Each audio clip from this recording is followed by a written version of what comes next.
हम लोग बात कर रहे थे टैली ERP 9 के अंदर जीएसटी के डिफरेंट डिफरेंट कंसेप्ट, और उसमें अब तक हम लोग टोटल मिलाकर 14 ट्रांजेक्शंस, 14 नंबर तक के सारे कंसेप्ट हम लोग पूरे कर चुके हैं। और जो हमारी इस क्लास का जो मुख्य टॉपिक है, बहुत ही अच्छी क्लास है ये। उसका कारण है कि इसमें मैं आपको दो चीजें समझाऊंगा यहाँ पर। और वैसे जो कंसेप्ट अभी जो जीएसटी में RCM under section 9 sub section 4 का जो अभी डिफर्ड कर रखा है, यानी अभी रिवर्स चार्ज अभी जीएसटी में एप्लीकेबल नहीं है, लेकिन मैं आपको बताऊंगा कि क्योंकि वो डेफर्ड कर रखा है, वो कभी ना कभी आएगा। अनरजिस्टर्ड सप्लायर से परचेज करते हो आप कोई चीज, तो किस तरह से आप उसको टैली के अंदर ट्रीट करेंगे, उसके ऊपर आज हम लोग यहाँ पर डिस्कस करने वाले हैं। चलिए सबसे पहले बात करते हैं आज हम लोग की देखिए एक एग्जांपल है, पॉइंट नंबर 15 कि आपने शॉप रेंट चुकाया है 5,000 रुपए। आपका जो लैंडलॉर्ड है मोहनलाल जी करके, वो अनरजिस्टर्ड है, और 31 जुलाई को आपने अपनी दुकान का किराया चुकाया। पहली चीज आपको ये बता दूं, किराए के केस में क्या होता है, कमर्शियल रेंट जो होता है उस पर जीएसटी एप्लीकेबल 18% से, जबकि रेसिडेंशियल प्रॉपर्टी को अगर आप रेसिडेंशियल यूज के लिए रेंट पे देते हैं तो उस पर जीएसटी एप्लीकेबल नहीं है। यानी अगर रहने की प्रॉपर्टी, जैसे मकान में अगर हम किसी किराएदार को रख रहे हैं तो उस किराए पर जीएसटी नहीं लगता। लेकिन कमर्शियल रेंट अगर है, यानी कमर्शियल प्रॉपर्टी है या आपने किसी प्रॉपर्टी को कमर्शियल यूज के लिए दे रखा है, तो कमर्शियल रेंट पर जीएसटी एप्लीकेबल है, ध्यान देना। तो ऐसे केस में जो 5,000 रुपए है, अगर मेरा सप्लायर रजिस्टर्ड होता, सुनना कि अगर लैंडलॉर्ड रजिस्टर्ड होता तो आपसे 5,000 प्लस 18% जीएसटी लेता। लेकिन अब वो रजिस्टर्ड नहीं है, तो इसके ऊपर जीएसटी की लायबिलिटी आपकी बनती है अगर रिवर्स चार्ज एप्लीकेबल होता है तो। रिवर्स चार्ज एप्लीकेबल अभी तो नहीं होता है राइट नाउ। ये जो प्रोविजन है जीएसटी में under section 9 sub section 4 C GST act में, अनरजिस्टर्ड सप्लायर से अगर हम कोई सप्लाई रिसीव करते हैं तो जीएसटी एप्लीकेबल आज की तारीख में तो नहीं होता, लेकिन इन फ्यूचर आपको reverse charge section 9 sub section 4 देखने को मिलेगा। तो हम लोग उसी को ध्यान में रखते हुए यहाँ पर ट्रांजेक्शन करेंगे, क्योंकि हम लोग जो प्रोजेक्ट कर रहे हैं 2017 का जुलाई मंथ कर रहे हैं, उस वक्त ये प्रोविजन एप्लीकेबल था। तो ऐसे केस में हम कैसे इसको ट्रांजेक्शन को चढ़ाएंगे और कैसे आरसीएम की एंट्री बुक करेंगे, उस पर आज अपन यहाँ पर डिस्कस करने वाले हैं। सबसे पहले बात करते हैं कि अगर आप रेंट दे रहे हैं, ठीक है, तो अब सबसे पहली चीज तो यही ध्यान देनी है आपको कि कोई भी खर्चे की एंट्री जिसपे जीएसटी लगता है, वो एंट्री चाहे आप कैश में पेमेंट कर रहे हो, चाहे आपने चेक से पेमेंट कर रहे हैं, चाहे आप क्रेडिट पर ट्रांजेक्शन कर रहे हैं, सारे खर्चों की एंट्री अगर जिन पे जीएसटी एप्लीकेबल होता है आप परचेज में करें, परचेज के अंदर इनवॉइस मोड में एंट्री करें। तो ये मैं परचेज के अंदर करूंगा 31 जुलाई की एंट्री, और इनवॉइस मोड में करूंगा। और एक चीज आपको ये भी बता दूं कि इनवॉइस मोड में भी आपको दो तरह के इनवॉइस आते हैं। आइटम इनवॉइस आता है एक, तो जहां पर यहाँ पर नेम ऑफ आइटम लिखा हुआ आता है। एक अकाउंटिंग इनवॉइस होता है जहां यहाँ पर्टिकुलर लिखा हुआ आता है। तो आपको खर्चे की सारी एंट्रीज अकाउंटिंग इनवॉइस में करनी है, यानी यहाँ पर्टिकुलर लिखा हुआ आना चाहिए। तो रेंट की हम लोग यहाँ पर एंट्री चढ़ाते हैं, चलिए देखते हैं। परचेज के अंदर जैसे सप्लायर इनवॉइस नंबर डालना है, तो अभी जैसे ये इनवॉइस नंबर तो कुछ दे नहीं रखा है, लेकिन जैसे मान लो हम कुछ भी डाल देते हैं, एज्यूम कर लेते हैं कि मान लो मेरा जो इनवॉइस नंबर है वो है M001, ठीक है। सप्लायर हमने देखिए ये रेंट हमने कैसे दे दिया, पेमेंट कर दिया इसका, राइट, यानी कैश में दिया आपने, तो कैश ले लो पार्टी नेम में। और ऑर्डर, आपका ऑर्डर नंबर नहीं लेना है, क्योंकि ऑर्डर वाउचर आपने पिछली एंट्री में ऑर्डर के ट्रांजेक्शन किए थे, इसलिए अब ऑर्डर पूछेगा आपसे परचेज और सेल में। ऑर्डर नॉट एप्लीकेबल कर दीजिए, और सप्लायर में आप लिख दीजिए कि सप्लायर कौन है। तो देखिए मैंने सप्लायर में मैं यहाँ लिख रहा हूँ कि मेरा सप्लायर है, और स्टेट इसका राजस्थानी है, और जीएसटी में मैं इसे बता दूं अनरजिस्टर्ड। तो ये एक इंपॉर्टेंट पॉइंट है, ध्यान देना आपको।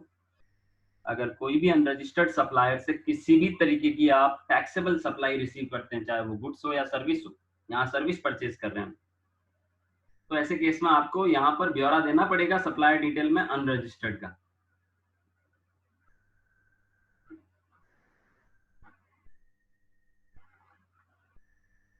उसके बाद पर्टिकुलर में आ गए, और यहाँ पर हमें रेंट लेना है। रेंट हम बना चुके हैं, आपको याद हो तो हमने बजट का एक कंसेप्ट पढ़ा था, उसमें रेंट का भी लेजर बनाया था।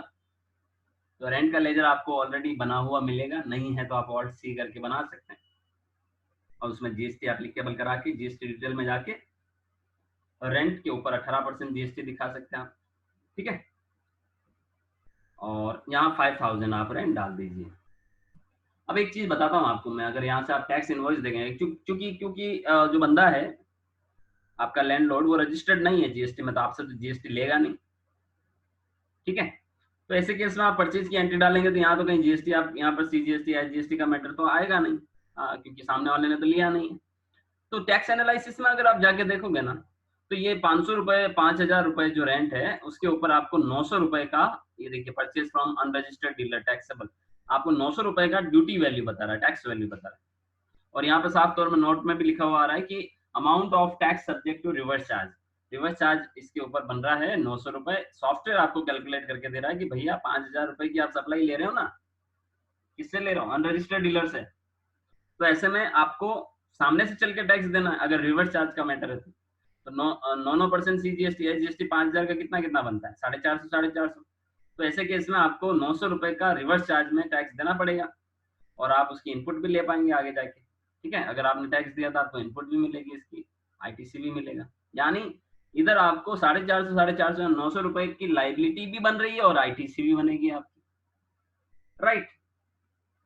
अब ऐसे केस में आप क्या करें कि सॉफ्टवेयर ने तो कैलकुलेट करके बता दिया, आप सेव कर दीजिए इसको, एंट्री को, चलिए सेव कर देते हैं। अब मैं देखता हूँ कि इसका जो ये परचेज में मैंने एंट्री किया था, राइट, तो परचेज में एंट्री किया था, तो क्या ये एंट्री मेरी कहीं किसी जीएसटी की रिटर्न पे इफेक्ट करेगी क्या, डीओजी। देखिए जीएसटीआर 1 से तो इसका कोई कनेक्शन है नहीं, पहली चीज तो मैं बता दूं, जीएसटीआर 1 में सारा सेल की एंट्रीज आती है, ठीक है। और जीएसटीआर 2 में इसका कनेक्शन जरूर है। जीएसटीआर 2 में ये आपकी किस में चली गई होगी एंट्री है, आप देखिए ये सारे बहुत सारे कॉलम है आपके यहाँ पर। जीएसटीआर 2 में आपको देखिए ये एंट्री, एक तो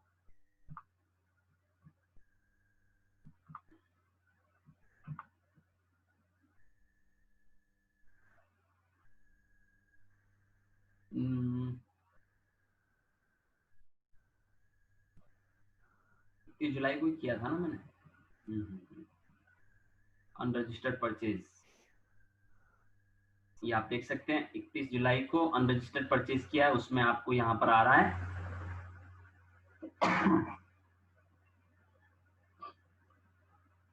जीएसटीआर 2 में आपको reverse charge liability to be booked में आ रहा है, ये अनरजिस्टर्ड परचेज में जाओ आप, इसमें 31/7 को जाओ आप, तो इसमें आपको कैश परचेज ये दिख रहा है 5000, जिसमें 450 रुपए या 900 रुपए की आपको रिवर्स चार्ज में ये दिखा रहा है।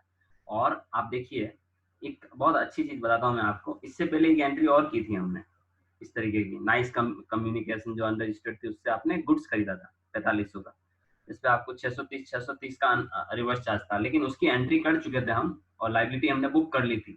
तो वो जो 4500 रुपए पर जो आपका सीजीएसटी एसजीएसटी वो आपका बुक्ड में आ रहा है, आप देखिए यहाँ पे 630, ठीक है। और यहाँ पर ये जो 450 की लाइबिलिटी आपको दिख रही है, ये अभी टू बी बुक्ड में आ रही है, बैलेंस लाइबिलिटी में आ रही है, अभी बुक करना बाकी है, मतलब अभी आपको इसकी एंट्री पास करना पड़ेगा, लाइबिलिटी क्रिएट करना पड़ेगा इसमें आपको, ठीक है। तो ये एक आपको यहाँ पर साफ तौर पे दिख रहा है अनरजिस्टर्ड, यूआरडी का मतलब क्या होता है, अनरजिस्टर्ड डीलर से आपने कोई परचेज किए तो आपको यहाँ पर ये दिख रही है, ठीक है। किस में दिख रही है, ये आपको दिख रही है यहाँ पर reverse charge liability to be booked में। उसके अलावा अगर आप यहाँ पर देखिए B2B इनवॉइसेस में जाएंगे तो भी ये बिल नहीं नजर आने वाला आपको, क्योंकि वो रजिस्टर्ड पार्टी नहीं था, और इंपोर्ट में भी नजर नहीं आएगा, और नील रिलेटेड में भी आपको ये ट्रांजेक्शन नजर नहीं आ रहा है, ये एंट्री नजर नहीं आ रहा है, ठीक है। और यहाँ आप देख सकते हैं कि टोटल जीएसटीआर जो आपका 2 है उसके अंदर टोटल इंक्लूड जो हुई है एंट्रीज वो 12 है, लेकिन 12 में से 7 मिसमैच आ रही है, देखिए invoice with mismatch in information, 7 एंट्रियों में कुछ ना कुछ गड़बड़ है, देखते हैं क्या है। ये 7 एंट्री है और साफ तौर पर यहाँ पर देखिए गड़बड़ आपको नजर आ रही है, कहाँ कहाँ, Godrej limited information required for generating table wise detail not provided, table wise detail के लिए जो इन्फॉर्मेशन चाहिए आपने प्रोवाइड नहीं किया, ये सारों में एक ही मैसेज आ रहा है, ठीक है।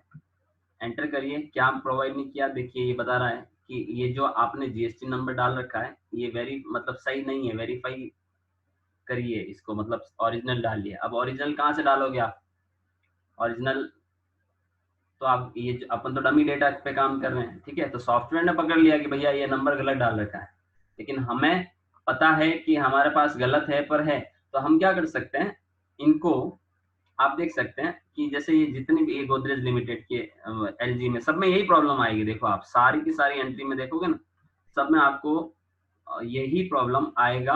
हाँ देखिए इसमें अलग प्रॉब्लम है, सारे सारे प्रॉब्लम्स बताता हूँ मैं। सबसे पहली वाली एंट्री पे क्या प्रॉब्लम है, जीएसटी नंबर गलत बता रहा है, आप तो भी एक्सेप्ट कर दो। एक्सेप्ट करोगे तो एंट्री यहाँ से निकल जाएगी। ये देखिए वो बिल यहाँ से निकल गया। एक और बिल है इसका, इसमें भी देखिए जीएसटी नंबर, इसे भी एक्सेप्ट कर देते हैं। यस, एलजी कंपनी का क्या प्रॉब्लम आ रहा है, इसका भी जीएसटी नंबर आ रहा है। यस,